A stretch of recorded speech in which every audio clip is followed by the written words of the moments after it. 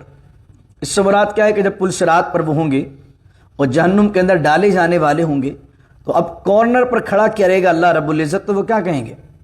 جہنم کو دیکھیں گے قیامت کے دن یہ مشرکین تو کہیں گے فقالوا یا لیتنا، وہ کہیں گے یا لیتنا۔ یا لیت کا معنی ہوتا ہے اے کاش، جب بھی قرآن میں یا لیت آتا ہے، یا لیتنی اے کاش، یا لیتنا اے کاش، تو فرمایا یا لیتنا اے کاش، نردو، ہمیں واپس بھیج دیا جاتا، اے اللہ اے کاش تو ہمیں واپس بھیج دے دنیا میں، نصدقو، اور ضرور ہم تصدیق کریں گے۔ نصدقو یا محذوف ہے، ایک دفعہ تو دنیا میں دوبارہ بھیج دے، اب تیرے آیتوں کو نہیں جھٹلائیں گے۔ وَلَا نُكَذِّبَ بِآيَاتِ رَبِّنَا، اور ہم نہیں جھٹلائیں گے تیری آیات کو۔ وَنَكُونَ مِنَ الْمُؤْمِنِينَ، اور ہم مومن بن جائیں گے، مومن ہو جائیں گے پکے۔ ایک مرتبہ تو دوبارہ ہمیں دنیا میں لوٹا دے۔ نردو کا معنی لوٹانا، بھیجنا، دوبارہ لوٹا دے۔ لیکن اللہ نے ابھی تک نہ جنت دکھائی ہے نہ جہنم دکھائی ہے، تو جو بن دیکھے جنت والے کام کرے گا تو قیامت کے دن اسے جنت ملے گی، اور جو بن دیکھے جہنم سے ڈرے گا تو اللہ اسے جہنم سے بچائے گا۔ لیکن ایک مرتبہ جب اللہ نے جہنم کو واضح کر دیا تو اب پھر دوبارہ مہلت نہیں دی جائے گی۔ اللہ اکبر۔ ہئی ہاتھ، پھر آگے جب آپ 18ویں پارے میں پڑھیں گے تو وہاں پر بھی یہ جہنمیوں کا معاملہ ہوگا۔ ہئی ہاتھ لما توعدون، اے کاش ہمیں واپس بھیج دیا جاتا، ہائے افسوس کاش کہ ہم دنیا میں دوبارہ بھیج دیے جاتے۔ تو ابھی آپ کی اور میری زندگی ہے، ابھی میری اور آپ کی سانسیں چل رہی ہیں، تو دیکھ لیجئے کہ آپ اور میرے عمل کیا ہیں۔ کرونا میں آپ نے دیکھا جوان بھی کتنے چلے گئے، بوڑھے کتنے چلے گئے، ہم نہیں جانتے زندگی میں وقت کتنا باقی ہے۔ تو یا لیتنا نرد ولا نکذب بآیات ربنا ونکون من المؤمنین، یہ جو مشرکین کہیں گے کہ اے کاش ہمیں تو دوبارہ اللہ بھیج دے تو ہم سارے وہ کام کریں گے جس کا تو نے حکم دیا تھا، اور ہم نہیں جھٹلائیں گے کسی آیت کو اے ہمارے رب، اور وَنَكُونَ مِنَ الْمُؤْمِنِينَ، اور ہم ضرور ہو جائیں گے مومنوں میں سے۔ اللہ کہتا ہے بل بدا لہم ما كانوا يخفون من قبل، بلکہ اب کھول دیا گیا ہے ان کے لیے اس چیز کو جو یہ اس سے پہلے چھپاتے تھے۔ یعنی دنیا میں بھی انہیں معلوم تھا اسلام سچا ہے، دنیا میں بھی اندر سے تو معلوم تھا انہیں کہ نبی سچے ہیں، دنیا میں انٹرنلی طور پر تو یہ گواہی دیتے تھے کائنات کا بنانے والا کوئی ہے، لیکن وہاں چھپاتے تھے۔ لیکن آج قیامت کے دن اب اللہ نے سب کچھ واضح کر دیا، آج وہ مشرکین جو سارے خدا تھے وہ سارے ایکسپوز ہو گئے، تو اب یہ ان پر ظاہر ہو گیا۔ جب ظاہر ہو گیا ہے تو اب ان کو مہلت نہیں دی جائے گی۔ وَلَوْ رُدُّوا، اور اللہ پھر ان کی عادت خبیث بیان کرتا ہے، وَلَوْ رُدُّوا، اور اگر ہم انہیں واپس بھی بھیج دیں، ردو مانے دوبارہ لوٹانا، رد کر دینا، وَلَوْ رُدُّوا، اور اگر ہم انہیں واپس بھیج دیں، لَعَادُوا، تو ضرور وہ لوٹیں گے اس کام کی طرف، لِمَا نُهُوا عَنْهُ، جس سے انہیں منع کیا گیا۔ یعنی اگر دوبارہ بھی انہیں دنیا میں ایک اور زندگی دے دی جائے تو ان کی فطرت میں وہ خباثت آ چکی ہے کہ دوبارہ دنیا میں جا کر وہ کام کریں گے۔ ابھی تو گواہی دے رہے ہیں، جس طرح عادی مجرم جو ہو جائے، عدالت میں اس کو کھڑا کیا جائے تو وہ کہتا نہیں کروں گا، اور اس کو اگر چھوڑ دیا جائے وہ جا کر اس سے بڑھ کر بڑا مجرم بنتا ہے۔ جیل سے جو نکلنے والے لوگ ہوتے ہیں، اگر انہیں سزا نہیں دی جائے تو جیل میں جانے سے پہلے چھوٹے بدماش ہوتے ہیں، اور جیل سے آنے کے بعد بڑے بدماش بنتے ہیں۔ یہ تو دنیا کی بھی ریت ہے۔ تو اگر سزا نہیں دی جاتی تو اللہ کہہ رہا ہے یہ ایسے بدبخت ہیں مشرکین، وَلَوْ رُدُّوا لَعَادُوا لِمَا نُهُوا عَنْهُ، اور اگر انہیں واپس بھیج دیا جائے تو ضرور وہ کام لوٹائیں گے، کریں گے جس سے انہیں منع کیا گیا ہے۔ وَإِنَّهُمْ لَكَاذِبُونَ، اور وہ پکے جھوٹے ہیں۔ وَقَالُوا إِنْ هِيَ إِلَّا حَيَاتُنَا الدُّنْيَا وَمَا نَحْنُ بِمَبْعُوثِينَ۔ اب مشرکین کے اندر بھی کیٹیگریز تھیں، کچھ لوگ خدا کو مانتے تھے لیکن ان کا شریک ٹھہراتے تھے۔ جیسے میں نے کہا آج ہندوؤں کے اندر بھی کانسیپٹ ہے، ایسا نہیں ہے کہ وہ خدا کو نہیں مانتے، خدا کو بھی مانتے ہیں، لیکن وہ کیا کہتے ہیں، وہ سب سے بڑا جو خدا ہے وہ ایشور ہے، پھر چھوٹے چھوٹے خدا بنائے ہوئے ہیں۔ ایک پھر کسی مذہب نے اللہ کی فیملی بنائی ہوئی، اللہ کی معاذ اللہ خدا کی وائف بھی ہے، اس کا سن بھی ہے، اور پوری فیملی ٹری بنا دی معاذ اللہ۔ اور کچھ لوگ ایسے تھے اس زمانے کے اندر، مشرکین کے اندر، جو ایسے بھی تھے جس طرح اس زمانے میں ایتھسٹ ہوتے ہیں۔ وہ کہتے تھے بھائی یہ دنیا جو ہے نا یہی زندگی ہے، اس کے بعد قبر کی زندگی، آخرت کی زندگی، آخرت میں اٹھائے جانا ان کا ایک کانسیپٹ نہیں تھا۔ کچھ مشرکین کا کانسیپٹ یہ تھا آخرت کا، وہ کیا کہتے تھے آخرت ہوگی، لیکن کیا ہوگا جب آخرت ہوگی اور اللہ کی بارگاہ میں ہم پیش کیے جائیں گے تو جن یہ بتوں کے سامنے ہم چڑھاوے چڑھاتے ہیں، منتیں مانتے ہیں، ان بتوں کے آگے ہم جو ہے وہ الٹے سیدھے کام کرتے ہیں، ان کی عبادت کرتے ہیں، تو یہ بت قیامت کے دن آئیں گے اور یہ بت ہمیں بچا لیں گے، اور یہ بت آ کر کل قیامت کے دن ہماری سفارش کر دیں گے۔ فرشتوں کی وہ پوچھتے تھے، کہتے فرشتے اللہ کی بیٹیاں، ان کے بت انہوں نے بنائے ہوئے تھے کہ وہ ہماری سفارش کر دیں گے۔ تو بتوں کو سفارشی ماننا اور ان کے لیے شفاعت کا عقیدہ رکھنا یہ بھی شرک ہے، استغفر اللہ العظیم۔ تو فرمایا کہ لیکن کچھ لوگ وہ تھے جن کا آخرت کا کانسیپٹ ہی نہیں تھا، ان کا پھر وہ بت وغیرہ کا کانسیپٹ نہیں تھا، آخرت کو مانتے ہی نہیں تھے۔ وہ کہتے تھے وقالو، اور وہ کہتے تھے ان ہیا الا حیاتنا الدنیا، نہیں ہے مگر حیاتنا الدنیا، صرف دنیا کی زندگی، یہی زندگی ہے جو زندگی ہے، جتنے مزے کرنے کر لو، آخرت قبر وغیرہ کچھ نہیں ہے۔ وما نحن بمبعوثین، اور وہ کہتے تھے کہ ہم اٹھائے نہیں جائیں گے دوبارہ۔ مبعوث کا معنی ہوتا ہے اٹھایا جانا، وما نحن بمبعوثین، اور ہم دوبارہ نہیں اٹھائے جائیں گے، یعنی دوبارہ آخرت وغیرہ کا کوئی کانسیپٹ نہیں ہے۔ تو اللہ نے کہا وَلَوْ تَرَىٰ إِذْ وُقِفُوا عَلَىٰ رَبِّهِمْ، اور تم دیکھو گے، اگر تم دیکھو، اذ وقفوا علی ربہم، جب روکے گا تمہارا رب انہیں۔ ایک تو وہ لوگ ہیں جو شرک کرتے ہیں، ان کو بھی اللہ روکے گا، این شرکاؤکم الذین، کہاں ہیں تمہارے بھائی وہ شرکا جن کو دنیا میں تم پوچھتے تھے۔ اب ان لوگوں کی بات ہو رہی ہے جو آخرت کو نہیں مانتے تھے۔ وَلَوْ تَرَىٰ اذ وقفوا علی ربہم، اور اگر تم دیکھو گے تو روکے گا تمہارا رب تمہیں، اذ وقفوا علی ربہم، اور روک کر کیا کہے گا، قال الیس ھذا بالحق، روک کر کہے گا بتاؤ، الیس ھذا بالحق، کیا یہ اٹھایا جانا حق نہیں ہے؟ تو دنیا میں تم انکار کرتے تھے نا کہ نہیں اٹھیں گے، تو آج کیا ہوا؟ اٹھے ہو کہ نہیں اٹھے ہو؟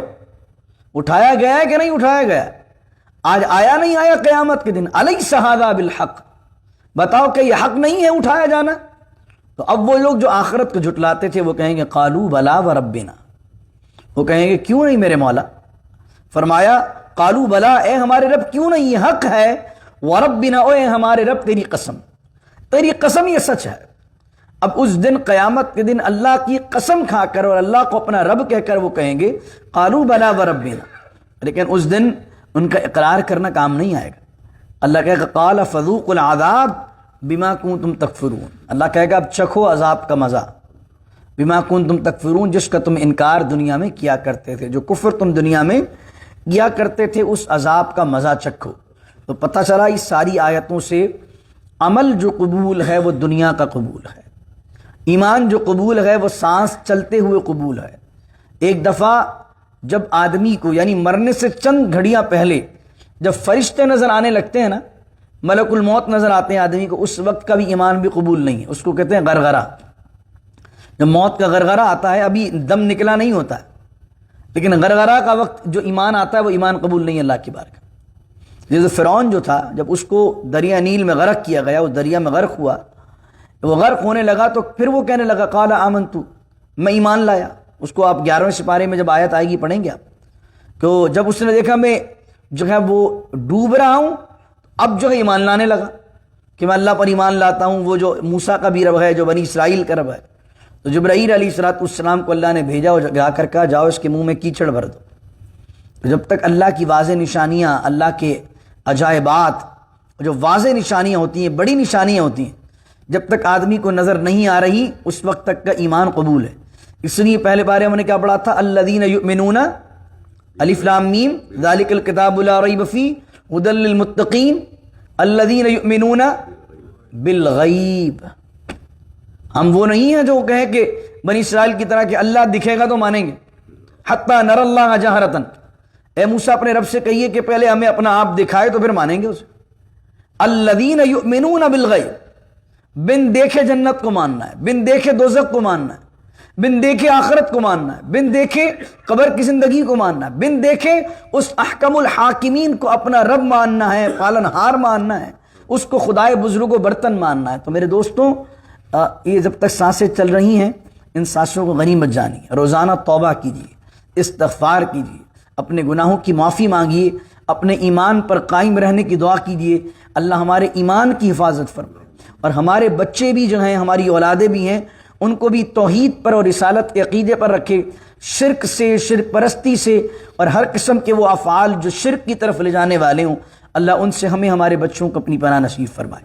بسم اللہ الرحمن الرحیم، الحمدللہ رب العالمین والصلاة والسلام علی اشرف الانبیاء والمرسلین، ربنا اتمم لنا نورنا واغفر لنا انک علی کل شیء قدیر، اللہم انا نسألک العفو والعافیة فی الدین والدنیا والآخرہ، ان اللہ وملائکتہ یصلون علی النبی یا ایہا الذین آمنوا صلوا علیہ وسلموا تسلیما، اللہم صل وسلم وبارک علی سیدنا ومولانا محمد معدن الجود والکرم وآلہ وصحبہ وبارک وسلم، سبحان ربک رب العزت عما یصفون، والسلام علی المرسلین، الحمد للہ رب العالمین، لا الہ الا اللہ محمد الرسول اللہ۔